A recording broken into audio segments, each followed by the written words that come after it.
Good afternoon.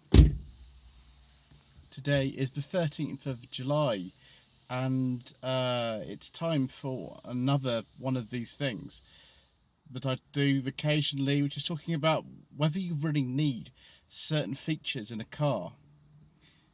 Today we're going to look at all the safety kit that you get with a lot of modern cars and really whether or not you need that or if it actually makes you a worse driver.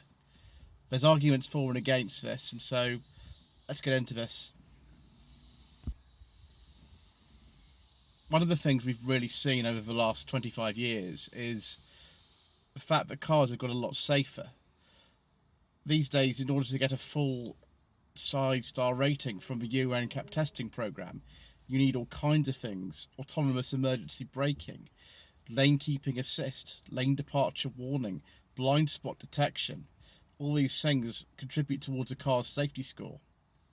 In 1997, infamously, the Rover 100, formerly the Rover Metro, or before that the Austin Metro, famously got just 1 star on the Euro NCAP testing scheme, and that car was pretty much immediately removed from sale within, I think, about a few months.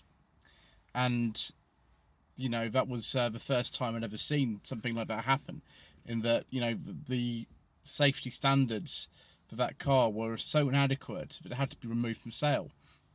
A couple of years ago, the Fiat Punto, which had been on sale in its third generation since 2006, was also pretty much removed from sale after a disastrous, I think, 0-star crash test.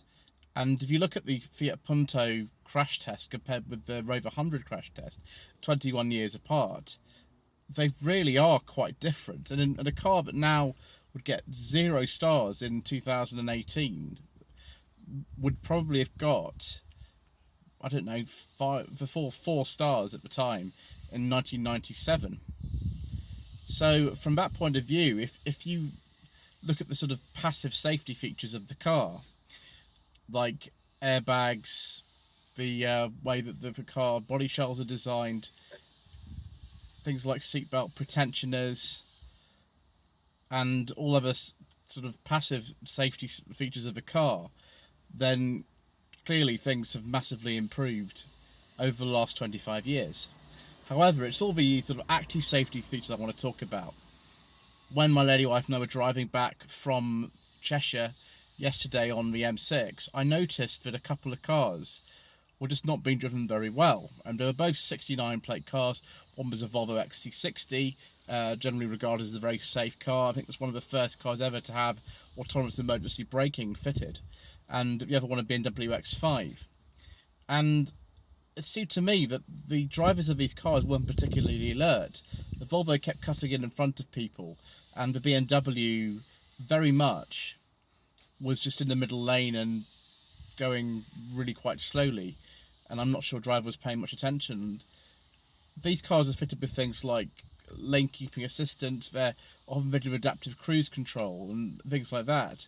And if you've got a Tesla which has the autopilot function enabled, then you really are a bit redundant. You should obviously pay attention all the time, whatever car you're in, and be ready to take evasive action if anything happens.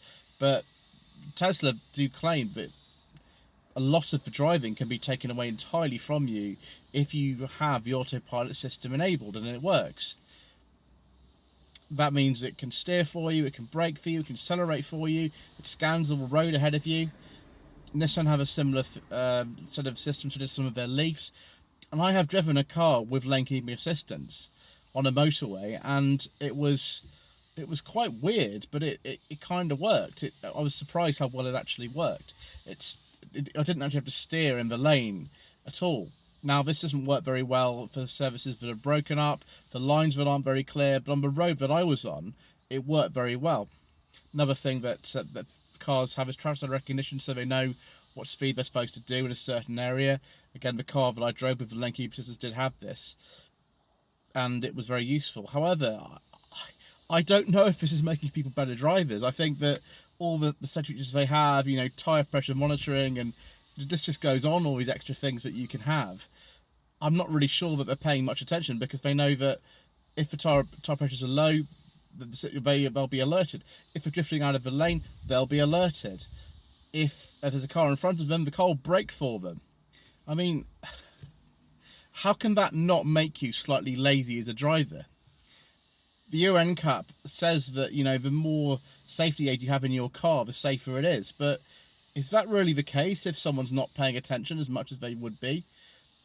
For a number of months this year, my lady wife and I were running around in our 1991 Rover 216, and that had nothing in it at all. It had a padded steering wheel, but that's about it. No side airbags, no front airbags, no ABS, nothing. And if you're driving a car like that, you generally are a bit more aware of what's going on. If you were to have an accident, of course it wouldn't perform particularly well in comparison with a lot of modern cars, because they just don't. Old cars don't perform in crashes generally as well as new ones. They're not built to the same kind of standard. But really, in terms of the passive safety, I remember Alekis Agonis always used to say about Minis that they weren't designed to have very good passive safety. He made sure the car had active safety, like, you know, very good handling and decent brakes for the size of the car to be able to get you out of trouble in the first place. But if you hit something, then, you know, you'd be quite dead. So is it really worth having a car with as many safety features as possible if these kind of dull your attention and dull your ability to drive? I don't really know. All I know is what I saw yesterday and the behaviour of some of these people who'd have just this kind of wall of thing inside a car now, and all these electronic safety aids, which of course add to the complexity and price of the cars, and when they go wrong, obviously they need fixing. Whereas if you don't have any of these safety aids, it's just you and the car and making sure it's in good condition and your reflexes, shall we say. So I'm interested to hear what you think of this in the comment section below. I'm not really sure I have an answer to this particularly. There have been studies done on this in various informal ways by publications online in America and in Britain, but I'm not sure that any real conclusion has been arrived at yet. So thank you ever so much indeed once again for watching. Please don't forget to subscribe to the channel for more videos about opinionated motoring topics and other things. Don't forget to like this video and leave a comment below. We will be having more variety on the channel this week, more True Jacket reviews and other things. But I hope you enjoyed this one anyway. Please visit my Facebook page, facebook.com/Lloyd Vehicle Consulting, and thank you ever so much again once again for watching.